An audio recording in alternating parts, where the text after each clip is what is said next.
Welcome to math study zone. Today we discuss the topic complex number. तो देखिए first of all हम इसकी definition देख लेते हैं कि what is complex number. A number of the form a plus iota b where a and b are real number is said to be complex number. तो देखिए यहाँ a भी रियल नंबर है और b भी, और ये जो है यहाँ पर इसे एयोटा रीड किया जाता है।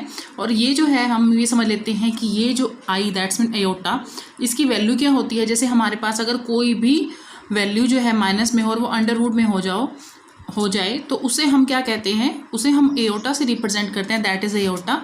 तो ये हमारे पास ये हमारा एयोटा जो है वो इमेजिनरी को शो करता है और ये हमारा एक कॉम्प्लेक्स नंबर हो जाता है, जहाँ पर यहाँ पर जो ए बी है वो भी रियल नंबर है और बी भी हमारा क्या है, रियल नंबर है। और ये यहाँ पर जो एयोटा है दैट्स मीन इसकी वैल्यू क्या है, -1 अंडर रूट, ये इसकी वैल्यू है। तो देखिए अगर मुझे यहाँ -1 की है, अगर मैं इसकी स्क्वेयरिंग कर दूंगी तो क्या हो जाएगा, हमारे पास एयोटा का स्क्वायर हो जाएगा। मीन्स एयोटा स्क्वायर की वैल्यू किसके इक्वल हो जाएगी, -4 की। इसका दोबारा से हम स्क्वायर कर देते हैं तो एयोटा 4 किसके इक्वल हो जाएगा, 1 की। तो हमारे पास यहाँ पर जो कॉम्प्लेक्स नंबर है, यहाँ पर एयोटा जो है इसकी इमेजिनरी वैल्यू को शो करता है और ये जो है हमारी रियल वैल्यू को शो करता है। ए और बी दोनों रियल नंबर होते हैं। तो इसको रिप्रेजेंट कैसे किया जाता है, जब कोई भी कॉम्प्लेक्स नंबर है, कोई भी कॉम्प्लेक्स नंबर है उसको हम z से रिप्रेजेंट करते हैं, that is a plus iota B.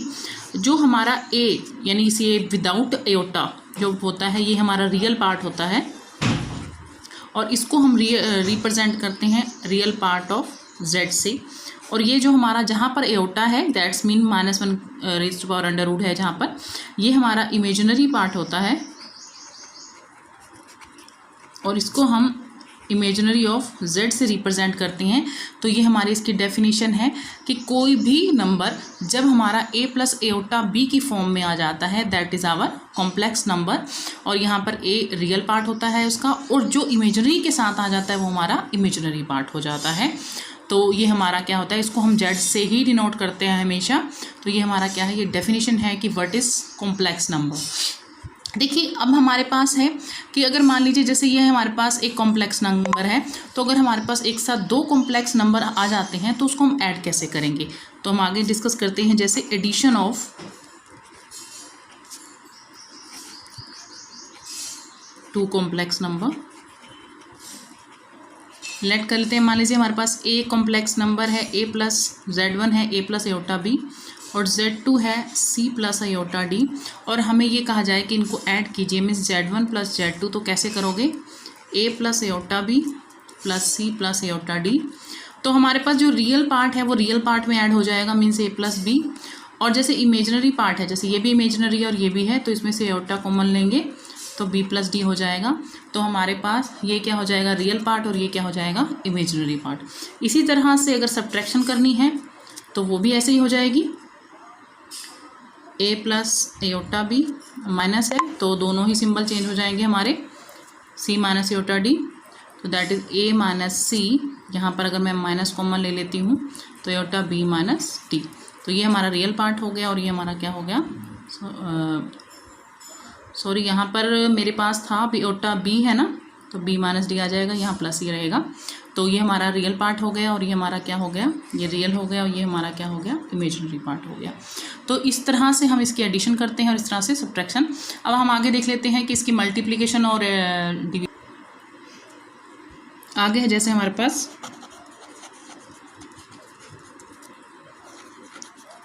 Multiplication of two complex number. तो अगर मुझे दो की मल्टीप्लिकेशन करनी है यानी कि z1 इंटू z2 करना है, तो z1 मेरे पास क्या था, a प्लस एयोटा b और z2 क्या है, c प्लस एयोटा d। तो देखिए कैसे करेंगे, a को मैं कंप्लीट से कर दूंगी, इसी तरह से एयोटा b को भी कंप्लीट डिजिट से कर दूंगी यहाँ से। तो मेरे पास आ जाएगा ac aorta ad aorta bc और एयोटा क्या हो जाएंगे, एयोटा स्क्वायर bd। तो हम क्या करेंगे, यहाँ पर आ जाएगा ac aorta ad aorta bc। आपको पता है एयोटा स्क्वायर किसके इक्वल होता है, मैंने अभी आपको बताया था -1 के। तो यहाँ -1 आ जाएगा, साथ में क्या हो जाएगा, bd। तो अब ये दोनों हमारे रियल पार्ट हैं, ये एक साथ हो जाएंगे और एयोटा कॉमन लेकर हमारा दूसरा क्या हो जाएगा, इमेजिनरी पार्ट हो जाएगा। मीन्स अगर हमारे पास दो कॉम्प्लेक्स नंबर को मल्टीप्लाई करना है तो हम क्या करेंगे, उसको मल्टीप्लाई करके जहाँ पर एयोटा स्क्वायर या एयोटा क्यूब कुछ भी आएगा उसको हम कन्वर्ट कर देंगे। नेक्स्ट है हमारे पास division of two complex number. Means मेरे पास एक Z1 है कॉम्प्लेक्स नंबर, एक Z2 है, मुझे इसे डिवाइड करना है तो कैसे करेंगे? तो हम इसे ऐसे सॉल्व नहीं कर सकते, उस केस में हमें इसे रैशनलाइज करना पड़ता है। तो C माइनस एयोटा D हो जाएगा। जैसे यहाँ मैंने रैशनलाइज कर दिया इसको, तो जब मैं ऊपर मल्टीप्लाई करूँगी that is AC minus aorta AD, और इसको इससे करेंगे तो हो जाएगा एयोटा BC, और यहाँ इसको करेंगे तो मेरे पास आ जाएगा माइनस एयोटा स्क्वायर BD। नीचे देखिए आपको C प्लस एयोटा D है और C माइनस एयोटा D है, यानी कि A square minus aorta D का स्क्वायर, ये हमारा फॉर्मूला ऑपरेट हो जाएगा A square minus B square का। नाउ हमारे पास आ जाएगा AC aorta AD aorta BC। यहाँ एयोटा स्क्वायर है तो -1 हो गया, तो माइनस माइनस क्या हो जाएगा, प्लस हो जाएगा। यहाँ से C स्क्वायर, यहाँ भी देखिए एयोटा स्क्वायर था तो मेरे पास क्या आ जाएगा, एयोटा स्क्वायर D स्क्वायर। अब रियल एक साथ हो जाएंगे, इमेजिनरी एक साथ हो जाएंगे। ये मेरे पास रियल पार्ट था इसका, यहाँ से मैंने एयोटा कॉमन लिया तो मेरे पास आ गया BC माइनस AD। और जैसा कि आपको पता है कि नीचे हमारे पास एयोटा स्क्वायर मीन्स -1 था, तो इसके दोनों के नीचे क्या हो जाएगा, C square plus D square. अब देखिए मैं इसको पार्शियल ले सकती हूँ, मीन्स इसके अपॉन में भी इसको ले सकती हूँ, इसके अपॉन में भी AC प्लस BD अपॉन में हो जाएगा C square plus D square aorta BC minus AD C square plus D square. तो देखिए ये इसका रियल पार्ट हो गया और ये इमेजिनरी पार्ट हो गया। तो हमारे पास ये क्या हो गई, division of two complex number. तो मैंने अब यहाँ पर डिस्कस किया कि किस तरह से हम दो कॉम्प्लेक्स नंबर को ऐड कर सकते हैं, सब्ट्रैक्ट कर सकते हैं, मल्टीप्लाई कर सकते हैं और डिवाइड कर सकते हैं। अब इससे रिलेटेड कुछ प्रॉब्लम्स देख लेते हैं। देखिए जैसे हमारी फर्स्ट प्रॉब्लम है, अगर हमारे पास find the value for iota raised to power 19 और एयोटा रेज़्ड टू पावर 9 और 19 आ जाए तो आप इसे कैसे सॉल्व करोगे। तो देखिए हमें मालूम है कि मैंने आपको बताया था जैसे लेक्चर शुरू हुआ था कि -1 की जो अंडर रूट होता है वो एयोटा के इक्वल होता है। मैं स्क्वेयरिंग करूँगी तो एयोटा की स्क्वायर हमारा 1 के इक्वल हो जाएगा, और अगर इसको दोबारा से स्क्वायर करूँ तो ये पॉजिटिव 1 क्या होगा, ये नेगेटिव क्या होगा।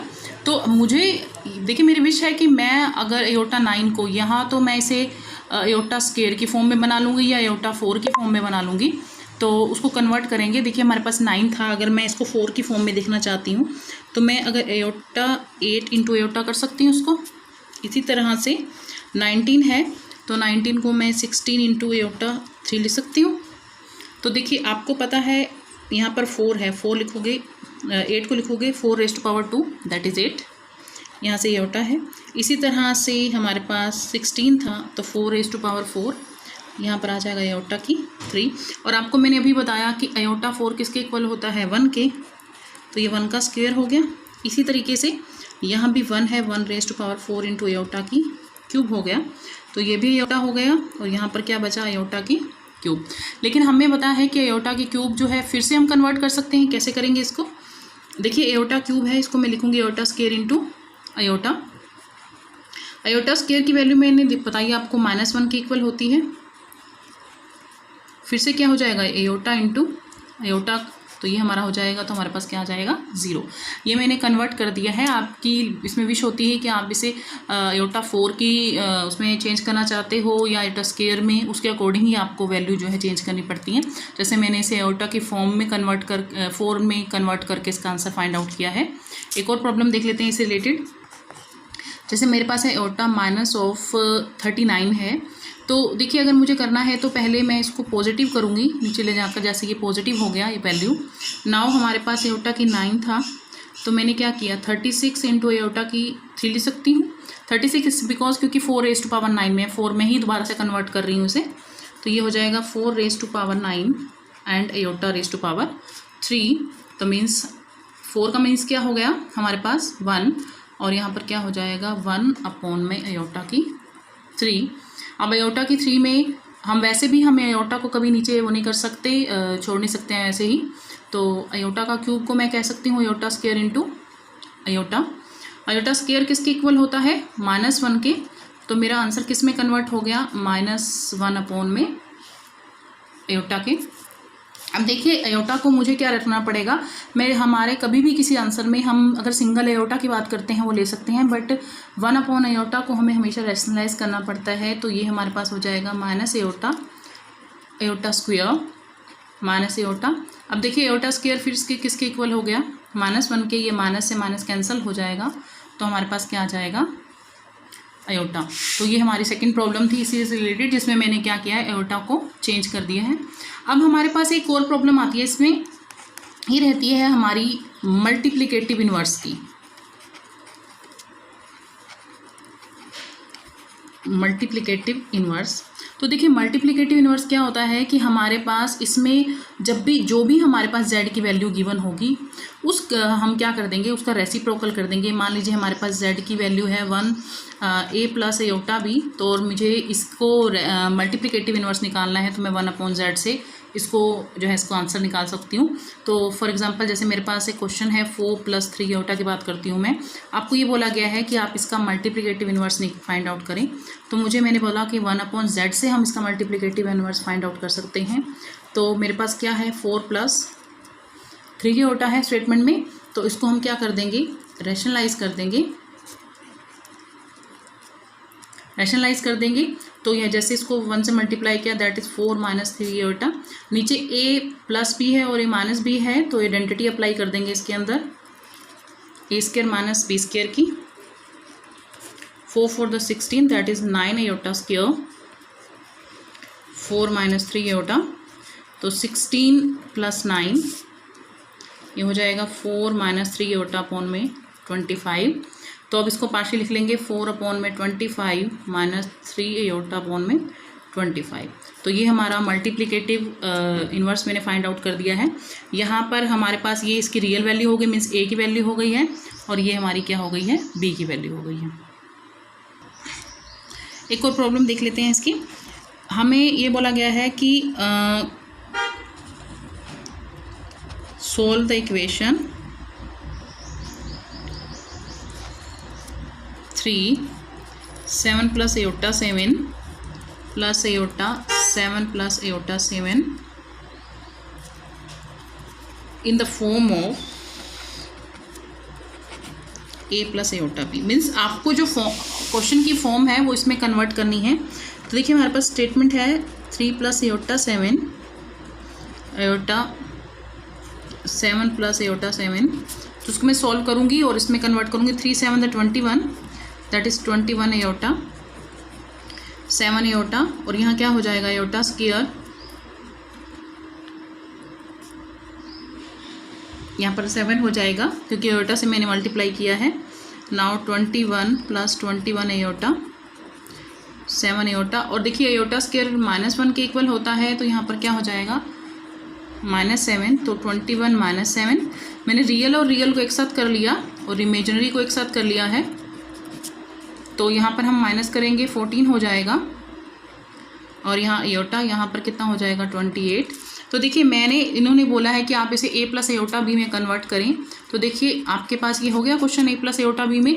अब यहाँ पर a हमारा क्या हो जाएगा, 14, और b क्या हो जाएगा, 28। तो यही इसका एग्जाम्पल था, मतलब a + एयोटा b की फॉर्म में हमने इसको कन्वर्ट कर दिया है।